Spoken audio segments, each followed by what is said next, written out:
Bonjour Nicolas Bouzou. Nicolas Bouzou, vous êtes avec nous ? Bien sûr. Bonjour Nicolas. Alors je le disais, il y a deux textes aujourd'hui qui arrivent en Conseil des ministres, celui sur les forces de l'ordre, la LOPMI, et puis il y a une nouvelle loi travail, et dans cette loi travail, il est question de réformer une fois de plus l'assurance chômage. Qu'est-ce qu'il y a dans cette réforme ? C'est une réforme importante, Dimitri. Il s'agit de durcir les règles d'indemnisation quand la conjoncture est bonne et de les assouplir quand la conjoncture est mauvaise. Alors en ce moment, typiquement, on aurait besoin de règles plus dures, plus strictes. Je vous redonne quand même quelques chiffres pour avoir les idées bien claires. Aujourd'hui, dans l'industrie manufacturière, d'après l'INSEE, 67% des entreprises éprouvent des difficultés de recrutement. C'est au plus haut depuis 1991. Dans les services, on est à plus de 60%. Et dans certains secteurs, c'est le cas du BTP, plus de 80% des entreprises éprouvent ces difficultés de recrutement. Vous savez, Dimitri, je suis en province plusieurs jours par semaine. La vérité, c'est que les entreprises ne parlent que de ça. Cette frustration liée au fait de refuser du business parce qu'elles manquent de personnel. Puis du point de vue économique général, ces difficultés de recrutement, elles ont des effets négatifs parce qu'elles restreignent l'activité, ce qui contribue à faire monter les prix. Ces difficultés de recrutement, elles sont l'une des raisons de la stagflation, ce mélange de faible croissance et d'inflation. Ah oui, c'est autant de pertes de chance finalement quand on ne trouve pas les bras dont on a besoin. On est pourtant très loin du plein emploi aussi. C'est un vrai paradoxe, ça.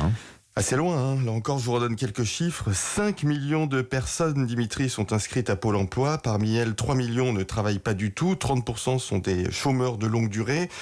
Il est quand même difficile de soutenir que notre pays peut rester dans cette situation, parce que du boulot, en ce moment, oui, il y en a au coin de la rue, en tout cas au coin de la rue des grandes villes. Alors, évidemment, les syndicats, vous l'avez dit, ils sont contre la réforme, qui est loin d'être faite. Ils ne comprennent pas ou ne veulent pas comprendre que notre système social ne tient que par le travail. Durcir les règles d'accès à l'assurance chômage quand la situation est bonne, quand elle est tendue, mais ça va dans le sens du progrès social parce que notre État-providence, il est financé en grande partie par des prélèvements sociaux qui reposent sur les salaires. À l'inverse, la démagogie anti-travail, elle est profondément régressive en ce sens qu'elle menace notre système social. Bon, malgré tout, Nicolas, il ne faut pas laisser croire que le chômage, c'est que la faute des chômeurs. Tous ne sont pas indemnisés d'ailleurs. Vous avez 1000 fois raison, Dimitri. Un peu plus de 2 millions de demandeurs d'emploi sont indemnisés. Alors, c'est quand même beaucoup, mais il est clair qu'un certain nombre de nos concitoyens, demandeurs d'emploi, ne sont pas indemnisés parce qu'ils travaillent à temps partiel, parce qu'ils sont malades, parce qu'ils sont en fin de droit, auquel cas ils perçoivent le RSA. Et puis, il y a des problèmes de coût du logement, des problèmes de coût des transports, surtout en ce moment, qui empêchent beaucoup de personnes d'accéder à un emploi alors qu'elles le souhaiteraient.